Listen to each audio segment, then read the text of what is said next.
Somebody wanted to know during the break if you were drinking in the days of the Mary Tyler Moore Show, which led me to a question. Can you look at old shows that you've done and tell when you were crocked, or were you ever in your Never. work? I was never crocked. I love that. During work. Yeah. I did not drink before work or during work or ever in the daytime, Yeah. which was my own particular cop-out. I said, I'm not one of those guys who has to have a drink in the morning, and I do not drink in the daytime or at work. I drink at home after work. And that proves to me that I didn't have a drinking problem. That's right. A lot of people say that. Are you kidding? I can go all day without a drink. That's right, by ye- gritting my teeth. And yet they can be alcoholic. Oh, yes. Yeah. People who drink, get drunk once every 3 months can be alcoholics, periodic alcoholics. There's a frightening book. I don't know if you've... I just started reading it today. I made a note of the title of it. It's called A Sensitive, Passionate Man by a woman named Barbara Mahoney. I read it. Did yes. you? It's beautiful. Yeah, it's it's a just... very sad, tragic story. Yeah.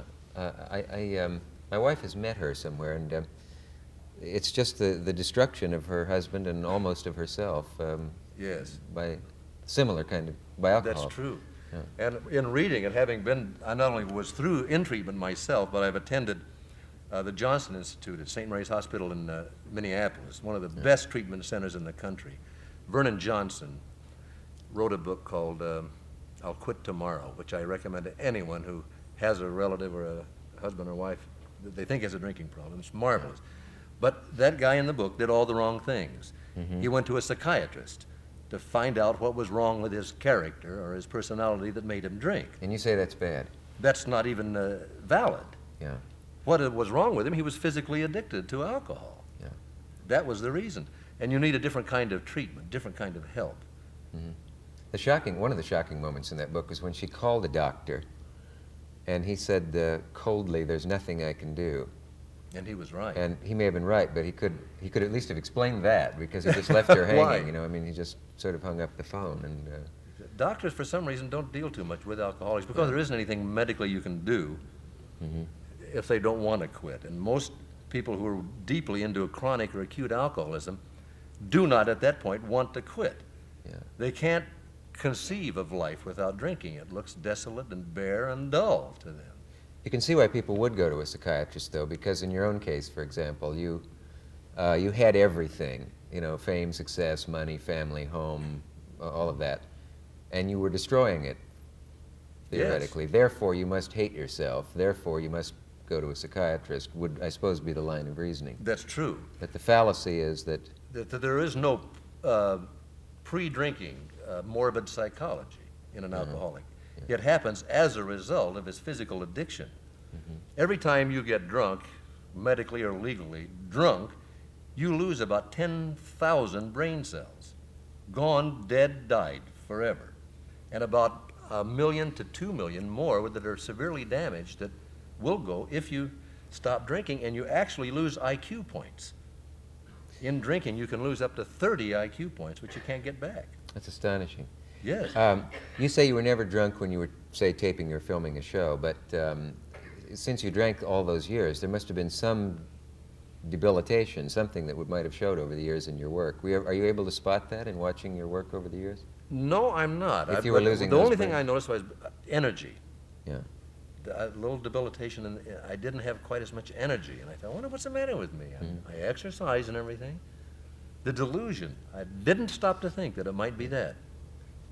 In Barbara Mahoney's book, it's terrifying that what happens to the wife of an alcoholic, because she has the kids and the school, and the kids are embarrassed by the terrible scenes they see at home and say things like, "Well, is Daddy really going to hurt you, Mommy?" and things when he would threaten her or hit her or whatever. But she said at least the husband could get away, even if he stumbled out of the house and went to work all day drunk. He at least got away, but she was there the whole time, and she Yes. drank too. How did it work with your own wife? Well, my own wife was an alcoholic too, it turns out. Yeah. We were both in treatment. As a matter of fact, my wife is a therapist now at a treatment center in Phoenix at St. Luke's Hospital. Treating alcoholics? Treating alcoholics, yes. And doing very well at it, as a matter of fact. So we didn't have quite that same problem, but it's true that either spouse, the one who is non-alcoholic, is as sick emotionally. They're very sick and they need treatment. Usually if you don't treat both of them, the alcoholic does not get well. What happens is that the alcoholic is very ashamed and very guilty about what he is doing, and he cannot help himself. But he can't stand to attack himself that way, so he projects his own anger at himself onto his spouse. He said, if it weren't for you, I wouldn't drink. You're the one that makes me drink, and uses those kind of rationales.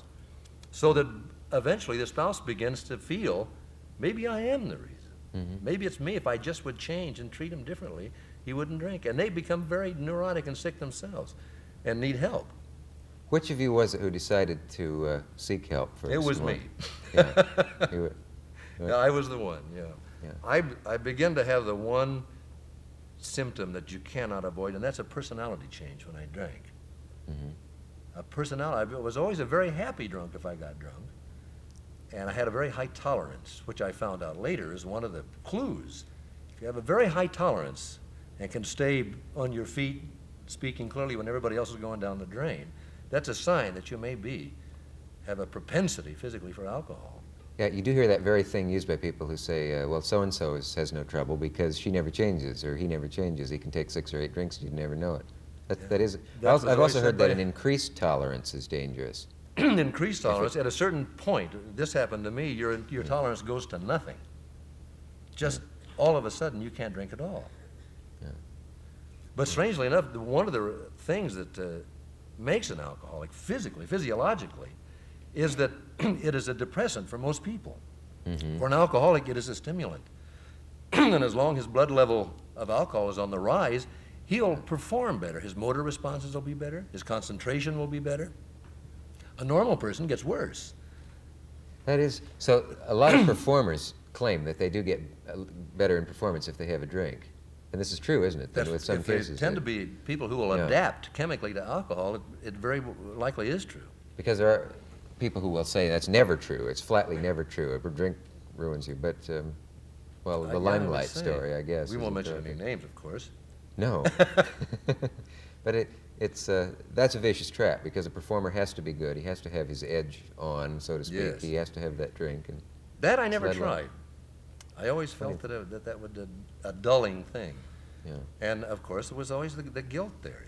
It's a bad thing. It might have been well if it was a bad thing. You were raised that way. Yes. Was there no drop of liquor in your home as a child? I think there was a drop of liquor in my home, but nobody ever drank it. Yeah. Yeah, I come from a culture, Midwest Nebraska, where there was booze in the house, but weeks would go by without anyone having any. That's true. That seems to have changed even there, though. I think the whole country is. We've become a drinking culture. We really have. Are there any figures on how many people are alcoholics and don't know it? I don't know how you'd get them. Well, but they think there there's might about be estimates, 15 million in the United States. Yeah. And of course, there's only about 250,000, I think, in AA, and a few thousand others in treatment centers around the country. And the rest are people who are probably listening to us right now and denying to themselves they have a problem, that something's gnawing back there. Gee, I'm drinking too much. But like I always told myself, I drink because I enjoy it. I can quit any time I want. And I was lying to myself. I really couldn't. Yeah. But as long as you keep doing it, you never have to prove that. Yeah. We won't dwell on this all night, but it is fascinating. And I would, a couple more things I'd like to ask. We'll be back after whatever this is now. See what it is.